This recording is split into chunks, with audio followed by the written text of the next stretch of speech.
today we're looking at this theme called the joy of contentment. And so I want to, first of all start off, there's a word that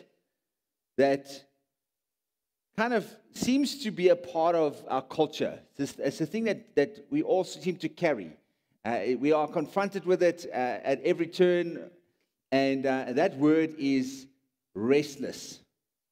Have you ever thought of that? Just the world that we're coming to the end of the year, and you're just feeling like, someone's coming, things are happening. We look around us, maybe we see people are restless. Maybe that's something that you're finding on the inside of you. You're feeling like you're struggling to have peace. We have restless hearts. We have restless ambitions. I'm trusting for that promotion. I want to grow. I want to go up in the world. We engage in this restless scrolling at night when you can't sleep. You're going through the social media realities. We do restless spending. Black Friday is coming. And it's like, the old adage. We spend money that we don't have on things we don't need to impress people we don't know or like. So don't fall into the trap. Don't be engaging. But that's what the world says, restless. And it says that the antidote to our restlessness, the answer is actually more. More money, more things, more status, more followers, maybe a different relationship, and we struggle to ever settle down. Then we would possibly somehow have peace.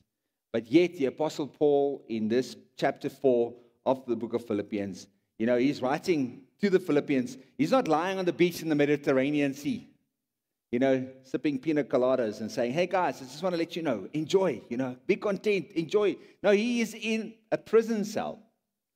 He is finding himself basically tied between two Roman soldiers. It's a Roman prison that he's in. And so from that place of darkness, from that limitation, from that uncertainty, he writes about joy, as well as this very important theme that we'll look at today, contentment, which is quite shocking, isn't it? Can you believe it, that here's a man, he's in chains, he's writing to people who are free, and he's telling them how they are supposed to live with joy. It's quite an amazing thing. And you would think that the Philippians would be sending him a letter, send him a DoorDash in America and in the UK. They have this thing called DoorDash. Check a 60/60. It's going to drop off at your house some groceries, something to encourage you. But instead, Paul is writing to actually coach them. He is saying, listen, I want to help you to overcome some of the challenges and trials that you have. And so this chapter is probably one of the most countercultural passages of Scripture that teaches us how to kind of guard against something of what our economy and our society tends to push against. It teaches us this, that contentment is not found in what you have, but it is found in who has you. And I want to share with us today, Augustine, the great church father, famously said, our hearts are restless until they find their rest in you. And so today, we're going to step into Paul's classroom. He's going to teach us how you and I are going to be able to learn, as he puts it, the secret of being content. There is a secret. There's something that you and I have to learn. And it's not something that we learn, looking for like kind of a natural contentment, hoping for a sunny day, or, a personality-driven contentment, which says, I'm just a chill person, so I just enjoy life as it goes. But we're looking for Christ-shaped, Spirit-empowered, and joy-filled contentment. So are you ready to go? Let's get into the first one. First thing we need to see that Paul teaches us is that contentment is learned. It's not automatic. And he writes in verse 11 and 12, but specifically in verse 12, he says, not that I am speaking about being in need, for I have learned in whatever situation I am to be content. I want you to see this, that he doesn't say I was born content. He also doesn't say that I just have this sort of melancholy. You know those people, they're melancholy sort of personality types. They just go with the flow. Nothing phases them. Whether life's up or down, they just always seem to be okay. They don't want too much from life. Some of your wives, you're nudging your husbands at the moment. You're like, yeah, that's you, you just chill. He's not saying this is a personality trait. He's not even saying that at some point in his life, there was a moment where he felt under pressure and he came forward and God zapped him during an altar call and just gave him contentment. No, he says that I have learned contentment. That word learned the Greek word implies a language of being an apprentice. When AZ and I were in the UK, we got the privilege of going to see these draft horses. They are the biggest horse species on the planet. They are used obviously for farming and carrying carts and all of these things. And the gentleman who was giving the tour was teaching us about. He said, you know, when you work with horses, they talk about being a horse whisperer. And he's like, it's not actually the ability to know, kind of, to communicate with horses. It's actually that as you are an apprentice, learning how to work with horses and to interact with them and to school them and all of those things, there are tricks of the trade that are passed on to you, but by a whisper. Someone gives you've been around for long enough, maybe give you the secrets of how to handle these animals or how to handle that. And so in the same way, that happens within our lives. And what Paul's trying to say is, I want to whisper, I want to give you the curriculum. I want to give you the pathway or the answers. And so he kind of lists a couple of his semesters. You know, when you study and you go through semesters, some of the matrics are like, thank God, I'm done now, finished, big matric holiday. For many of us, our children are finishing up as well, and then you're wondering, what on earth am I going to do with them for the next 8 weeks? They're going to eat be out of house at home. I don't know where to drop them off. I don't know what to do with my kids. But he's saying that I've learned it in abundance. Abundance teaches us about contentment, but also for Paul, need teaches us about contentment. Hunger and plenty, freedom as well as chains. And so often we think that we need to learn contentment when we are poor. But I think actually most of the time contentment is learned and taught to us when we are in a place of plenty. Because it's in that times of plenty that we sometimes feel like we want to just consume more. And it's hardest for us to be content when things are going well. And I don't know, friends, there's something that often drives us a bit. I guess I have the privilege of leading and being a part of what God's doing. It's amazing. We're always looking for the eyes of faith. But it's so easy to sometimes look at where we are and feel like, oh, man, hey, come on, man. We should be further now by now. We should have more. We should be, without recognizing what God is doing in our lives and then ultimately how we can position ourselves. R.T. Kendall says it like this. He says, true contentment is the fruit of trials that have taught us that God alone is enough. Who are you trusting in? What are you trusting in? You know, what happens where does your mind go when things get difficult? When hardships become a reality? You know, what if your hardship, what if some of the blessings that you're experiencing is actually the classroom that God wants to teach you a few things? You know, I'm a musician, and one of the things they teach you initially when you learn to play any instrument is they usually teach you, if you're a pianist, you learn to play the scales. A guitarist, if you're a drummer like I am, you learn to play rudiments. It's a rudiment, it's a foundation. And those patterns that you do are so simple, so basic. But the encouragement is that you would repeat them so often that eventually you're not actually even thinking. You do them without thinking about them. And so for a musician says that mastery is not a gift, it is repetition. And so it's that same sort of thing. You know, we want to engage with God. We want to learn the lessons that we need to do. But often we go through the same sort of things over and over so that God can help us. So contentment works the same way. It is repeating trust when you want to panic. It's repeating surrender when you want to take things into your own control. It's repeating gratitude when you want to complain. You will do this over and over and over until we stop fighting God and begin to experience God's peace. And so if I had to give you a bit of an application of how you begin to work this in your life, maybe you can ask this question: where is God teaching you contentment right now? Maybe there's some things coming to mind right now. Where is God sharing and challenging you on that? What situation in your life is becoming your spiritual classroom. Don't miss the opportunities that you have at hand that God's busy teaching you. And maybe for some of us, there's some things that you're trying to escape out of the classroom. You want to duck out. You want to bypass the process. And perhaps the Lord is saying to you, no, I want to teach you. Allow Him to teach you. Remember that contentment is not about perfection. It's about progress. And too often we measure ourselves and say, I haven't achieved everything I wanted to achieve. But it's actually, well, am I still continuing to learn? Am I still open to learn and grow? Secondly, what Paul begins to teach us from this passage in verses 4 to 9, he says, contentment comes from a reordered center. If contentment is the goal, how do we get there practically? How do we develop this practically in our lives? And Paul gives us a few key pathways that we can help us to reorder our inner world. The first thing he says is rejoice. Verse 4, he says, rejoice in the Lord sometimes. When your bank balance is positive. You know, when your boss likes you and he's going to give you a promotion.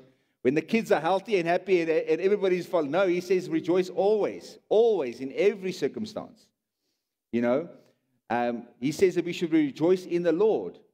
Joy is not a mood that strikes you like the flu, you know.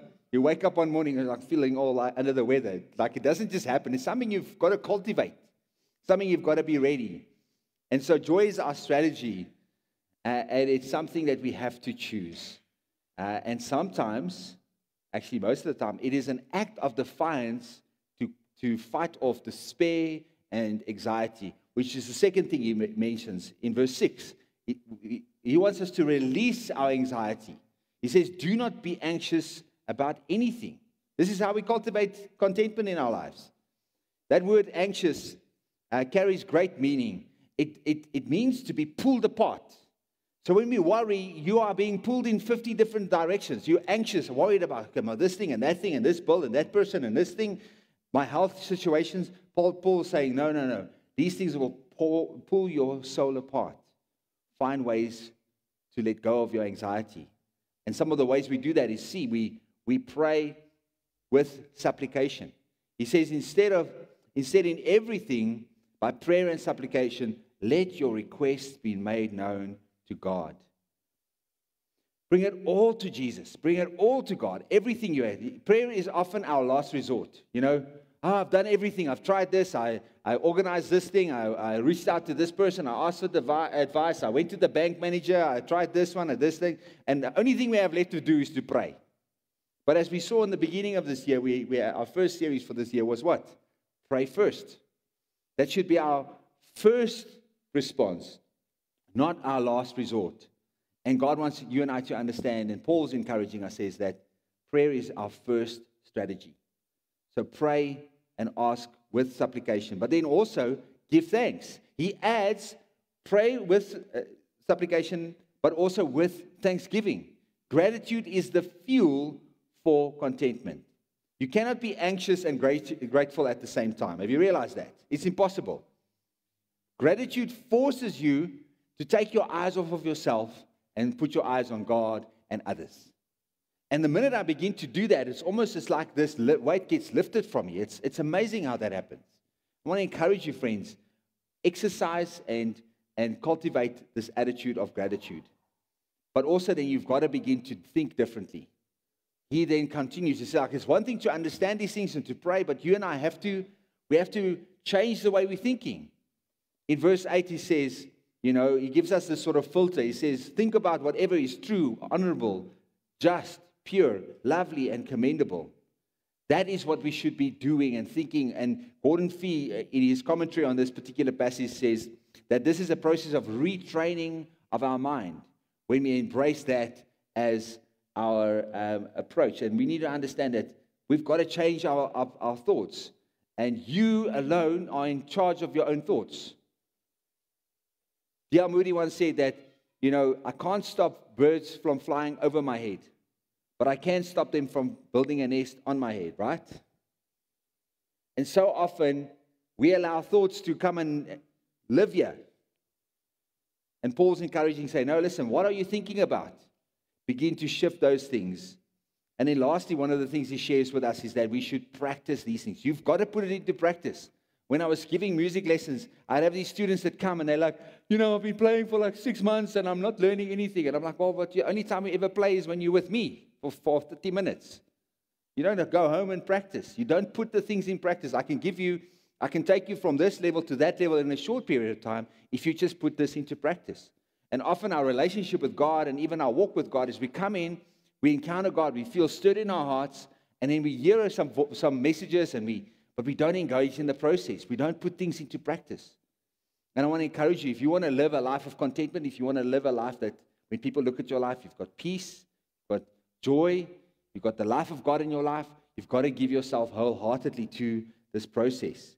Your and my life and our minds especially is like a riverbed where we allow certain thoughts to permeate our lives and to control us. Eventually, they become grooves.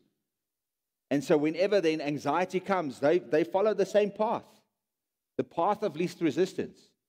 And so we've got to retrain our brains.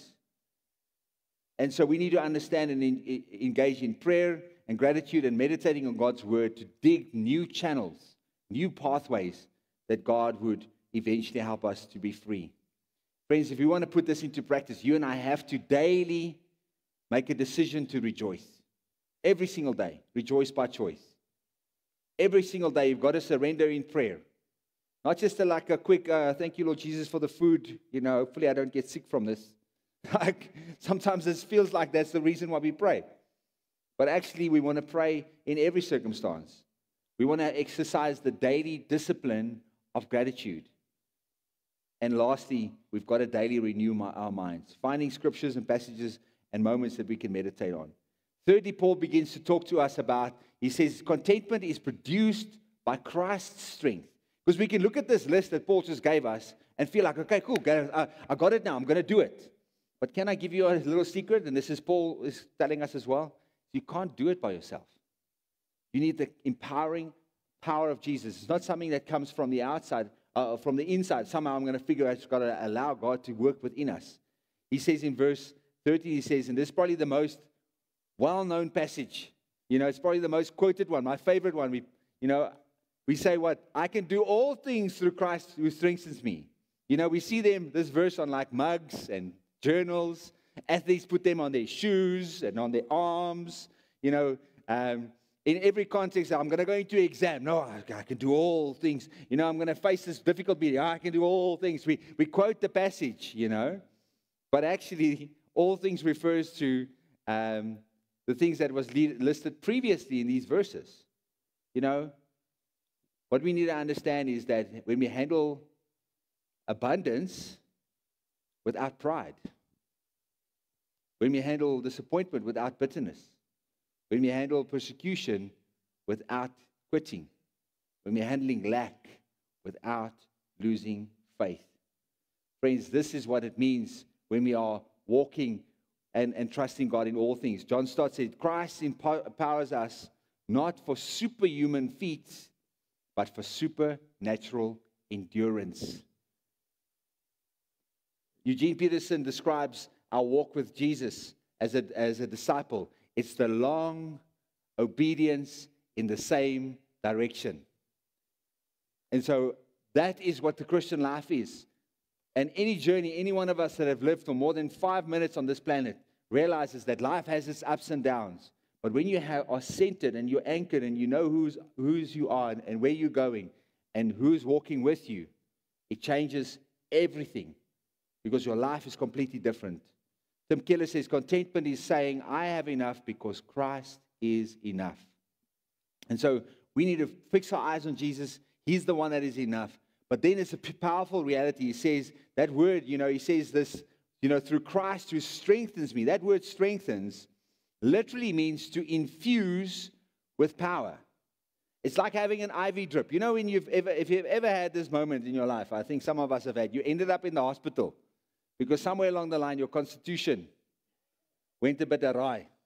And you could not keep anything in your body. Whatever you drank, whatever you ate, just didn't stay in.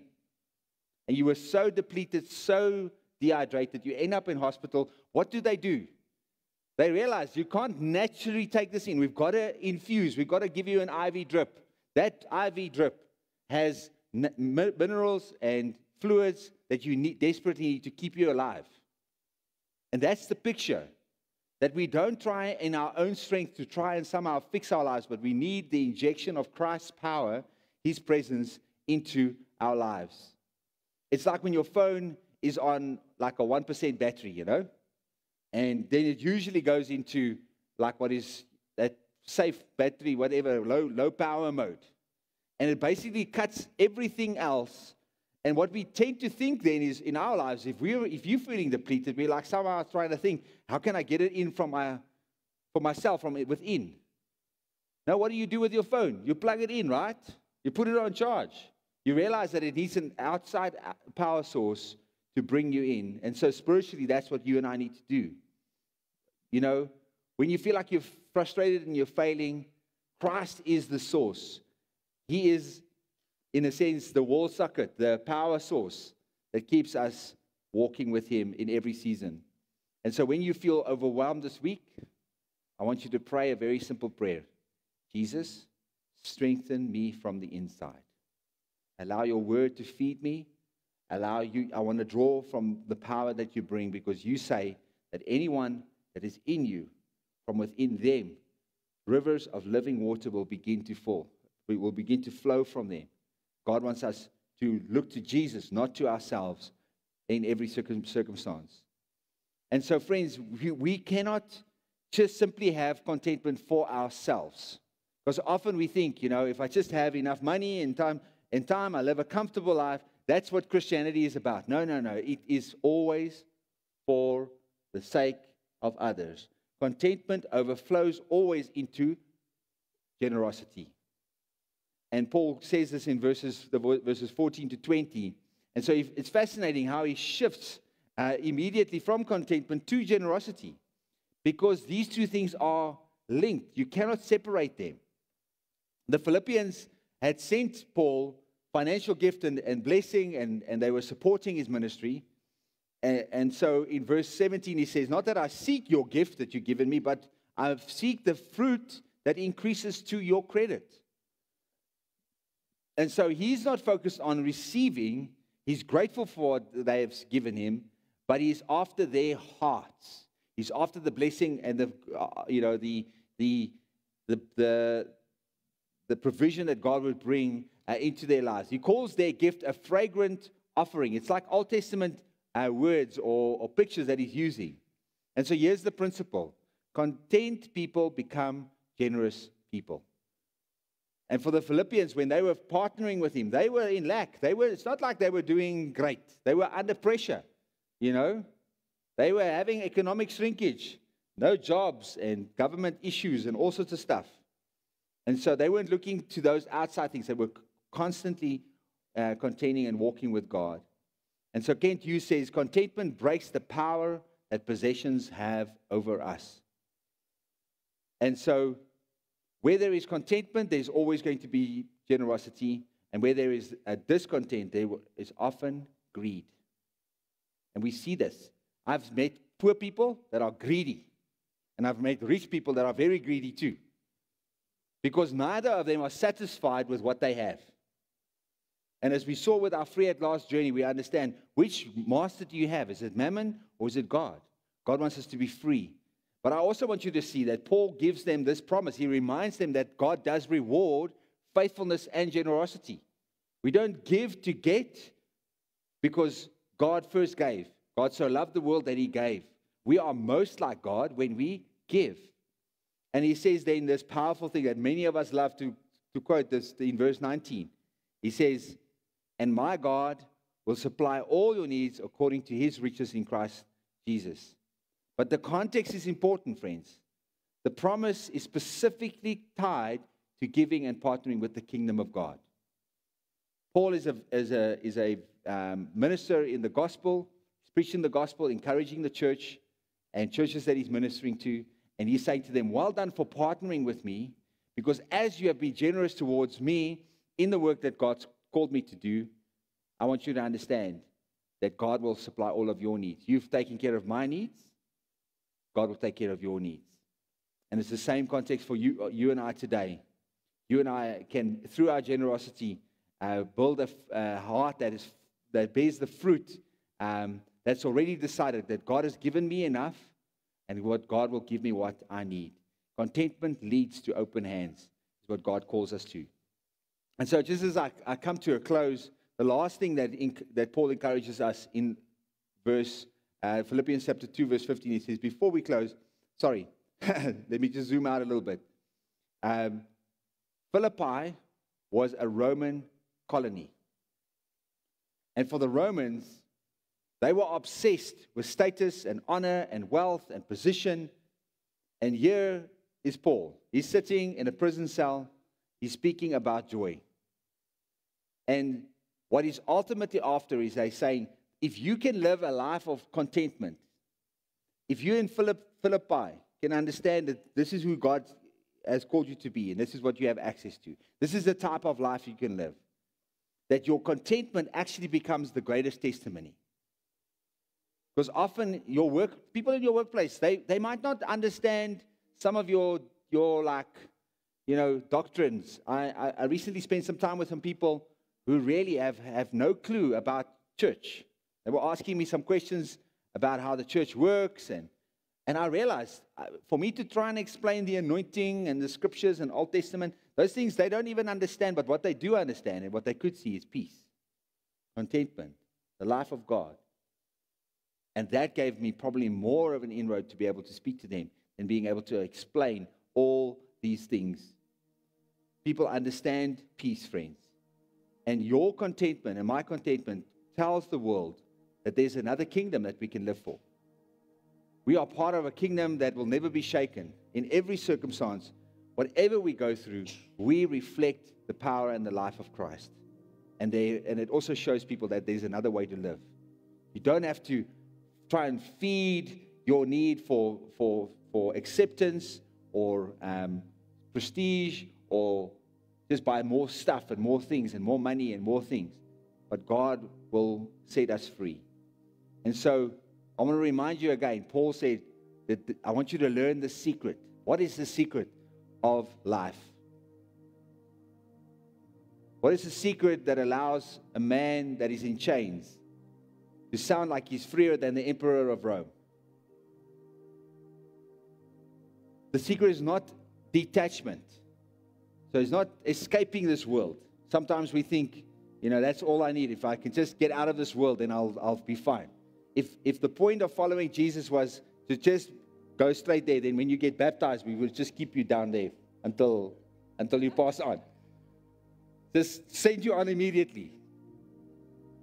That's not the point of following Jesus. We live and experience the transformation on the inside of our lives so that we would be able to be a witness on the outside of our lives. And that we would have that kind of level of peace, knowing that Christ is all sufficient. We're not looking to ourselves in our own self-sufficiency, but Christ is all that we have. And Paul learned this contentment because he learned Christ. He learned that Christ is enough for his hunger in the storms, in the loneliness, in prison, in abundance, and in loss. And because Christ was enough for him, Paul could look at every situation and say, I have learned in whatever situation I am to be content. And that's God's invitation to you and I today. As we read His scriptures, as we go into this festive season, I want to encourage you, friends. There's a life and a way that you and I can live that is beautiful. It's full of God's peace. It's full of God's love and His life. And we can bring others into a relationship with Him. Let me pray for us.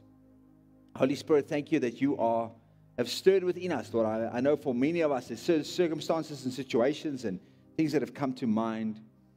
And Lord, thank you for your peace right now. Thank you, Lord, that when we look to you, we can say, Lord, come and empower us by your Spirit.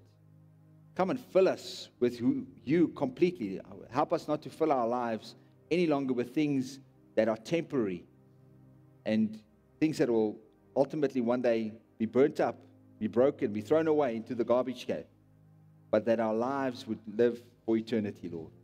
Thank you, Lord, that you've given us this promise that we can in all things look to you and trust you, Lord. Thank you, Lord, that you supply all of our needs as we seek to grow closer to you and honor you with our lives. And my prayer for you today is that Jesus, maybe this could be your prayer today. Jesus, teach me contentment. Jesus, strengthen me with your power. Jesus, reorder my heart with your peace. Jesus, you are enough for me.